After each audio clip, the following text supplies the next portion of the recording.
dulu. Oke, kita mulai lagi. Tadi sampai mana? Sampai pemanis sintetik ya? Sampai apa? Pemanis alkohol. Terakhir tadi sampai mana? Sampai ke sorbitol, manitol. Manitol, ya. Jadi sorbitol, manitol, xilitol itu adalah pemanis golongan turunannya alkohol, gitu ya. Jadi pokoknya belakangnya alkohol. Gitu ya. Ada sorbitol, manitol, xilitol, apalagi gliserol, gitu. Nah itu bisa digunakan sebagai pemanis dalam sediaan larutan. Gitu. Tapi ada efek sampingnya karena dia bisa menimbulkan diare pada dosis yang tinggi. Gitu. Jadi nanti harus dipertimbangkan benar-benar, dibaca di Handbook of Pharmaceutical Excipient itu berapa dosis yang masih bisa ditolerir. Gitu. Nah untuk pemanis sintetik tadi sudah kita bahas sedikit ya di awal pertemuan tadi. Jadi pemanis sintetik ini bisa bentuk garam, natrium maupun kalsium dari sakarin ataupun aspartam. Nah, sebenarnya aspartam ini sudah tidak banyak digunakan gitu ya. Sekarang lebih banyak digunakan sakarin gitu meskipun sakarin ini memiliki bitter aftertaste gitu. Jadi ada rasa pahit yang tertinggal gitu ya setelah kita mengkonsumsi sediaan yang mengandung pemanis sakarin gitu. Tapi karena dia itu dapat menyebabkan kerusakan ginjalnya itu relatif lebih ringan dibandingkan aspartam sehingga sakarin ini masih boleh digunakan dan kadar kemanisannya juga kan dia lebih tinggi ya daripada aspartam sehingga jumlah yang digunakan itu kan jadinya jauh lebih sedikit gitu sudah pakai sedikit saja itu rasa manisnya sudah bisa menutupi gitu ya jadi dibandingkan aspartam itu penggunaannya itu konsentrasinya bisa jauh lebih kecil. Nah, sakarin ini biasanya banyak digunakan di gula-gula untuk diabetes gitu ya. Jadi nanti coba dilihat ya kayak Tropicana Slim dan sebagainya itu biasanya adalah turunan sakarin. Walaupun sekarang sudah banyak yang gula untuk diabetes itu dia bukan lagi pemanis sintetik, tapi dia berasal dari alam. Jadi kayak dari pohon Sweetenia apa ya saya lupa nama pohonnya tapi dia itu pohonnya itu manis gitu jadi memang manis gitu ya nah itu sekarang sudah mulai beralih ke sana gitu karena ya itu tadi seperti kita jelaskan di awal jadi ada dilemanya juga gitu menggunakan pemanis sintetik sebagai pengganti gula tapi efek lainnya adalah dia memperberat kerja ginjal gitu ya. Nah, pengental ini fungsinya adalah untuk meningkatkan viskositas. Nah, kenapa viskositasnya harus ditingkatkan? Supaya pada saat dituang itu nggak ambiar gitu kemana-mana gitu ya, jadi nggak tumpah-tumpah gitu, sehingga viskositasnya harus ditingkatkan gitu. Jadi pada saat kita menakar itu lebih presisi gitu kan, dibandingkan dengan yang encer gitu. Kalau yang encer kan misalnya kita nuang, ternyata kelebihan gitu malah tumpah-tumpah. Tapi kalau dia kental itu akan lebih mudah kita menakarnya. Nah, peningkat viskositas ini biasanya adalah golongan-golongan polimer ataupun polimer turunan alkohol gitu ya. Nanti di belakang itu akan kita jelaskan. Saya cek ya. Atau golongan alkohol polihidrik ya. Jadi disebut alkohol polihidrik seperti sorbitol, gliserol gitu ya. Itu dapat kita gunakan sebagai pengental. Tuh. Nah, selain untuk meningkatkan viskositas, pengental ini juga dapat memperbaiki stabilitas dari sediaan larutan yang kita hasilkan. Kenapa bisa seperti itu? Karena dia itu kan termasuk golongan polimer ya, jadi alkohol polihidrik. Nah, polimer-polimer ini itu akan memberikan halangan sterik di dalam sediaan larutan tersebut gitu, sehingga tidak terjadi interaksi antar partikel gitu ya. Jadi kalau tidak terjadi interaksi antar partikel itu karena biasanya kenapa interaksi antar partikel ini harus dibatasi gitu karena biasanya ketidakstabilan itu berawal dari interaksi antar partikel baik fisika maupun kimia gitu terutama fisik sih berawal dari interaksi fisik dulu gitu. Nah dengan adanya polimer-polimer ini dia dapat berfungsi sebagai halangan sterik sehingga menghalangi si partikel-partikel ini untuk bertemu gitu. Untuk lebih jelasnya nanti akan kita jelaskan di emulsi ya, di emulsi dan suspensi. Nah, selain tadi golongan alkohol polihidrik yang dapat berperan sebagai pengental, itu juga dapat dihasilkan dari sirupus simplex. Jadi sirupus simplex itu selain sebagai pemanis, dia juga dapat berperan sebagai pengental. Gitu. Nah, sekarang anti cap locking agent, gitu ya. Cap itu adalah tutup, kemudian locking itu kan terkunci, gitu ya. Jadi cap locking itu adalah peristiwa terkuncinya tutup botol, gitu ya. Tutup botol di daerah leher botol, gitu ya. Jadi tutupnya itu kenapa dia terkunci? Karena di daerah leher itu terjadi kristalisasi gula. Ya, jadi biasanya bisa teman-teman lihat itu ada putih-putih di daerah lehernya, nah itu menyebabkan si botolnya itu jadi sulit untuk dibuka. Nah, makanya kita harus menggunakan anti cap locking agent gitu atau agen yang berperan sebagai anti cap locking ini gitu. Nah, agen-agen seperti apa yang bisa berperan sebagai anti cap locking? Di antaranya adalah golongan alkohol polihidrik yang tadi sudah kita jelaskan. Kenapa dia bisa berperan sebagai anti cap locking? Karena dengan penggunaan alkohol polihidrik ini, gitu ya, yang dia berperan sebagai pemanis juga, gitu, maka penggunaan sukrosa sebagai pemanis itu kan bisa diturunkan. Nah, yang paling menyebabkan terjadinya cap locking itu kan sukrosa, terjadinya kristalisasi gula. Nah, dengan menurunkan konsentrasi gula, kemudian menggantinya dengan gula-gula jenis lain, gitu, maka cap locking ini dapat diminimalisir, gitu. Apalagi kalau misalnya kita hanya menggunakan misalnya pemanis sintetik, misalnya sakarin saja, gitu ya. Itu kemungkinan tidak akan terjadi cap locking gitu, karena cap locking itu penyebabnya adalah gula gitu ya, adanya kristalisasi gula. Kok bisa terjadi kristalisasi gula gitu? Karena pada saat kita menuang itu kan biasanya di daerah leher itu masih ada sisa-sisanya. Nah, kemudian si airnya menguap, tinggallah si kristal-kristal gula di sekitar leher itu. Akibatnya terjadilah cap locking. Nah, pengawet ini di sini pengawet itu bisa macam-macam ya. Terutama dari golongan benzoat. Jadi benzoat dan turunannya benzil alkohol dan sebagainya, asam benzoat, garam benzoat dan sebagainya. Kemudian golongan paraben, baik metil paraben maupun propil paraben. Nah, tapi harus diingat di sini bahwa metil paraben dan propil paraben walaupun itu sama-sama paraben, tetapi dia kemampuan larutnya itu berbeda. Kenapa? Karena di metil paraben itu masih bisa larut di air, gitu ya. Karena dia gugus metilnya hanya 2, gitu ya, gugus C-nya hanya 2, jadi metil kan, sedangkan propil paraben kan gugus C-nya itu lebih banyak 3, gitu, sehingga dia sudah tidak bisa larut di air. Dia larut itu kalau nggak di propilen glikol, gliserol, atau di etanol, sedikit etanol, gitu ya, bisa. Nah, itu harus diperhatikan. Gitu. Nah, di sini juga harus diperhatikan toksisitasnya, gitu ya, jangan sampai dia berperan untuk membunuh mikroba di dalam sediaan kita, tapi sekaligus membunuh orang yang memakannya.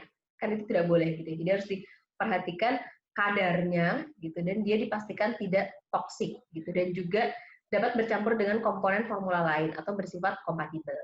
Gitu. Nah, kemudian dapar. Masih di situ semua? Masih mendengarkan? Masih. Oke. Apa bedanya dapar sama adjust pH? Kan sama-sama berhubungan dengan pH nih. Bedanya dapar dengan adjust pH apa ya? Bedanya dapar dengan adjust pH.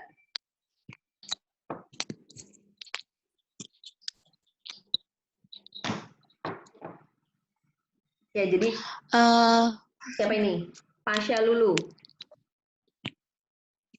Kalau dapar itu dia kan itu menstabilkan tapi pH, tidak mengubah pH. Kalau HPH mungkin berubah, Bu. Loh, ketawa. Ya, bisa. Ada lagi?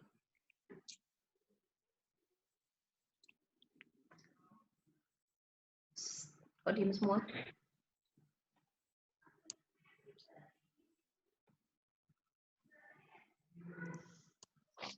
Halo? Halo, Bu. Ya. Oke. Ada yang mau jawab? Ada yang mau memberikan jawaban yang lain? Ya, saya tambahkan ya. Jadi, tadi ya ada benarnya juga gitu. Jadi kalau adjust pH itu kan biasanya pakainya apa? Ada yang pernah adjust pH? Pakainya apa? Larutan apa? Apa ya? Biasanya kan kita menggunakan HCl berapa normal gitu ya, 1 normal, 0,1 atau 5 normal gitu ya. HCl atau NaOH. Jadi pokoknya prinsipnya adalah menggunakan asam kuat, gitu ya, larutan asam kuat ataupun basa kuat itu untuk mengadjust pH. Tujuannya apa adjust pH? Nah, jadi kalau adjust pH itu tujuannya adalah kita ingin mencapai pH tertentu gitu, untuk mencapai suatu pH tertentu. Gitu. Maka kita lakukan adjust pH. Jadi misalnya nih, kalian mau bikin sediaan yang nanti pH sediaan akhirnya itu harus 7. Ternyata pada saat kalian selesai membuat, itu pH sediaan kalian itu masih 6. Tapi tentu saja selesai membuat itu bukan udah 100% ya, kayak kemarin teman-teman bikin dapar, itu kan biasanya kan kita nyampurnya 90% dulu, 90%, misalnya dicek pH-nya sudah sesuai atau belum, kemudian kalau dia belum sesuai, maka kita dapat mengadjust menggunakan NaOH ataupun HCl. Misalnya kalau dia pH-nya masih kurang dari 7, kita pengennya pH 7, misalnya pH-nya 6, maka kita adjust menggunakan kalau mau pH-nya 7, NaOH ya, di-adjust menggunakan NaOH hingga tercapai pH 7. Nah, itu fungsinya untuk adjust pH. Nah, sedangkan dapar ya. Jadi kalau dapar itu adalah larutan yang terdiri dari asam dan basa konjugasinya. Jadi harus pasangan ya, bukan atau. Asam dan basa konjugasinya gitu. Jadi yang namanya dapar itu larutan yang terdiri dari asam dan basa konjugasinya, di mana fungsinya adalah untuk menjaga pH pada rentang tertentu. Gitu ya. Jadi namanya juga penyangga, ya kan, bahasa Indonesia kan larutan penyangga gitu. Jadi dia fungsinya adalah untuk menyangga atau membentengi pH pada batas tertentu gitu, pada rentang tertentu, di mana rentang itu adalah rentang pH stabilitasnya gitu. Jadi misalnya kita punya bahan aktif yang dia itu hanya stabil di pH 5 sampai 6. Kalau dia berada di bawah pH 5 atau dia berada di atas pH 6, itu maka akan terjadi dekomposisi gitu ya, kerusakan dari si bahan aktif. Nah, maka dari itu kita harus menjaga bahwa si sediaan akhir nanti ini juga pH-nya harus 6 supaya dia harus 5 sampai 6 supaya dia masih bisa memberikan efek farmakologis. Nah, bagaimana caranya menjaga di pH tersebut? Yaitu dengan menggunakan dapar. Jadi kita menggunakan dapar yang dapat menjaga pada pH 5 sampai 6 gitu. Nah, dapar ini kenapa dia bisa menjaga pH? Karena dia memiliki kapasitas dapar. Jadi kapasitas dapar itu adalah nilai dari kekuatan si dapar itu untuk menjaga pada pH tertentu gitu. Itu adalah kapasitas dapar gitu. Nah, dengan adanya kapasitas dapar ini gitu ya, walaupun nanti ada penambahan asam atau basa gitu ya, asam atau basa sedikit gitu ya, penambahan sedikit asam atau basa di mana dia penambahannya masih berada di bawah rentang kapasitas daparnya, maka tidak akan terjadi perubahan pH. Jadi pH-nya tetap stabil gitu. Jadi pH-nya itu akan tetap berada di rentang pH tersebut gitu, meskipun ada penambahan asam atau basa. Gitu. Nah, sedangkan kalau adjust pH itu dia tidak memiliki kemampuan seperti itu, karena kan kita cuma nambahin larutan asam atau larutan basa. Dia tidak dijaga atau tidak dibentengi di pH tertentu gitu. Kita cuma pengen dia mencapai pH itu, titik. Tapi kita tidak membentengi supaya dia tetap berada di pH itu. Akibatnya, jika terjadi penambahan asam atau basa, itu pH-nya dapat berubah sewaktu-waktu. Gitu. Ya, itu bedanya antara adjust pH dan dapar. Gitu. Nah, dapar ini fungsinya untuk apa dalam sediaan larutan? Ini fungsinya untuk menjaga bahan aktif yang memiliki rentang pH stabilitas yang sempit, seperti yang tadi sudah saya jelaskan. Gitu. Nah, tentunya pemilihan komponen dapar ini kita juga harus mempertimbangkan ketercampurannya dia dengan bahan yang lain gitu. Kemudian sifatnya yang inert, kemudian tidak toksik, dan kapasitas daparnya pun harus kita perhitungkan gitu. Untuk sediaan larutan optalmik atau tetes mata itu kan harus steril. Jadi untuk sediaan yang steril, sediaan larutan yang steril, itu kapasitas daparnya itu tidak boleh lebih besar daripada 0,01 gitu ya. Jadi kapasitas daparnya itu sangat rendah. Kenapa sangat rendah gitu? Karena kan dia akan langsung berkontak dengan organ dalam tubuh gitu, di mana organ dalam tubuh itu dia memiliki pH sendiri gitu ya. Jadi kayak darah itu kan pH-nya sendiri gitu. pH-nya 7,4 gitu. Dan kalau misalnya kita memasukkan suatu bahan yang pH-nya tidak 7,4, kalau dia kapasitas daparnya besar, maka dia akan sulit untuk beradaptasi gitu, atau akan sulit untuk dinetralkan oleh pH darah gitu. Akibatnya nanti karena ini kan pH-nya beda gitu, ada suatu pH yang beda, jadi dia tidak isohidris gitu. Nah, akibatnya apa jika tidak isohidris? Ya akibatnya pertama adalah nyeri, kemudian bisa juga terjadi kerusakan jaringan dan sebagainya. Gitu. Nanti akan dipelajari lebih jelas di farmasi steril. STS steril maksudnya. Oke, nah sekarang flavoring agent ini dibaca sendiri saja, nanti bisa dipilih mau yang mana, kan? Nah sekarang pewarna ini juga bisa dari golongan pigmen mineral itu misalnya zinc oxide itu bisa sebagai pewarna, ya. Tapi biasanya itu lebih ke pengopak. Jadi dia untuk opak itu apa sih? Bikin jadi apa ya istilahnya tuh ya? Kan ada transparan, ada opak gitu ya. Jadi opak itu kebalikannya dari transparan. Nanti dicari ya, dicari di Google ya, googling sendiri. Nah, kemudian zat warna alam itu bisa dari antosianin. Antosianin itu warnanya apa? Apa ini? Antosianin warnanya apa? Apa ya? Ungu, Bu, ungu. Ungu, ya, oke. Ya, jadi bisa dari antosianin, klorofil, dan teman-temannya, gitu ya. Atau juga menggunakan zat warna sintetik. Tapi zat warna sintetik ini harus diperhatikan juga, gitu, karena golongan azo itu dia disinyalir dapat menyebabkan karsinogen.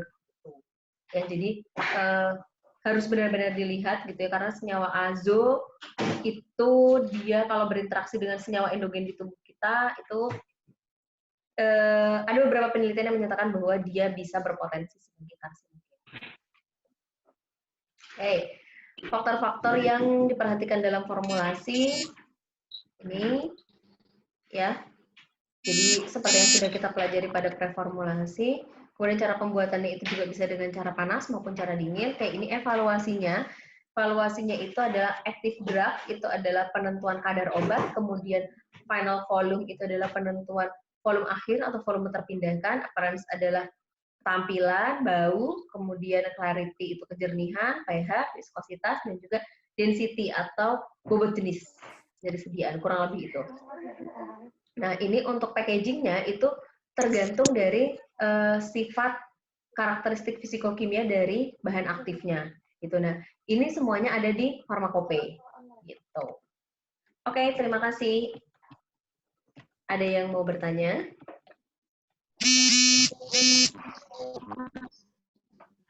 Ada yang mau bertanya? Tanya tadi yang clarity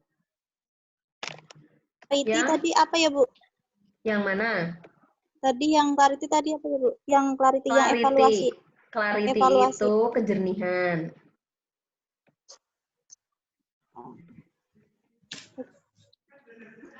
Ya. Makasih, Bu. Oke, ada yang mau ditanyakan? Oke, kalau tidak ada, nanti setelah ini akan saya post videonya, gitu ya, video dari kuliah tadi pagi sampai kuliah ini, dan kemudian tugasnya, ya. Jadi siap-siap. Ya, Bu, terima kasih. Ya, mengerjakan tugas supaya di rumah ajanya lebih produktif, ya. Betul, Bu. Terima kasih, Bu. Ya. Betul. Oke, jadi siap-siap berapa pertemuan lagi kita sebelum UTS? UTS itu akhir April ya? Bulan Ramadan ya, UTS ya? Lagi, Bu. 25 Bu. Ya, akhir April, awal Mei. Mei.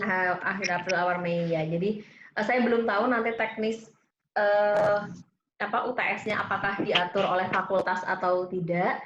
Tapi kurang lebih soalnya adalah seperti yang sudah saya tampilkan di soal-soal kuis. Jadi kurang lebih soal-soalnya seperti itu. Gitu. Soalnya sama atau enggak? Ya nanti kita lihat. Itu bisa jadi sama gitu, diambil dari soal-soal kuis gitu. Ya. Tapi ya nggak mungkin Sama dari ya, soal Bu. kuis toh, ya gitu. Pasti banyak tambahannya gitu ya. Iya. Ya. Oke, jadi sekian Jangan kuliah hari susah-susah, ini. Bu. Gimana? Yang gampang Bu. Jangan Tadi susah, gampang Bu. kok. Lah tadi ada yang dapat 97, berarti gampang. Susah, Iya, Bu. Sip. susah, Bu. Tapi ada yang dapat 13 juga. Susah, Bu. Iya, Bu. Susah, Bu. Waalaikumsalam. Yang gampang-gampang aja loh, Bu, soalnya. Apalagi Gampang. 100 kan. Dia muntah. Kalau 100 semua itu namanya nggak gampang, nggak bagus. Soal itu yang bagus itu kalau 30% orang itu bisa mendapatkan nilai jadi seimbang. Ada 30% bisa dapat nilai di atas 60, 30% 30 sampai 60, dan 30% itu di bawahnya. Tuh, iya, itu namanya soal yang bagus. Jadi dia bisa mengevaluasi dari bawah sampai atas gitu. Iya, kalau pinter semua nanti nggak ada yang pinter. Kalau Iya. iya bener, Rizky, kamu cerdas. Kalau pinter semua nggak ada pinter ya. Makan, Bu.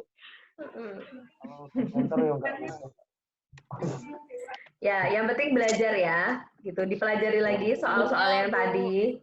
Yang bertanya sama Iya, yang Bu, nilainya. nanti nggak ada yang buat perbandingan soalnya. Iya, benar sekali ya, Mas Rizky. Mas Rizky dapat berapa tadi? Udah. Dapat 3, Bu. 100 dia, Bu.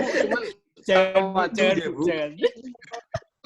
Mana Mas Rizky nih, Mas Rizky. Coba kita cari ya, Mas Rizky. Dapat berapa dia ya? Kita cari. Kok nggak ada ini? Oh, Mas Rizky. Lumayan lah. Lumayan. Rizky Indra Gunawan. 73. Wih, mantap. Lumayan. Ya nanti habis ini nilainya kita rilis sekaligus sama videonya dan juga tugasnya ya. Oke, siap-siap. Jangan susah, Bu. Enggak. Tugasnya itu melatih. Ya, semuanya punya farmakope kan? Enggak, Bu. Kita di kos, Bu. Yang nggak punya, berarti yang nggak punya silakan di-download farmakope online. Ada punya handbooknya, Bu. Ya, ada yang punya e-booknya, silakan di-share di grup ya. Kasih ke teman-temannya yang lain. Jadi tugasnya ada hubungannya dengan farmakope. Oke. Kita tutup kuliahnya karena ini sudah lewat sejam dari jam pulang kantor. Karena sekarang pulang kantornya jam 2. Iya, Bu. Ya. Oke, kalau gitu kita akhiri. Terima kasih. Assalamualaikum warahmatullahi wabarakatuh. Waalaikumsalam. Warahmatullahi wabarakatuh. Kan Bu Rido makan Bu. Bu.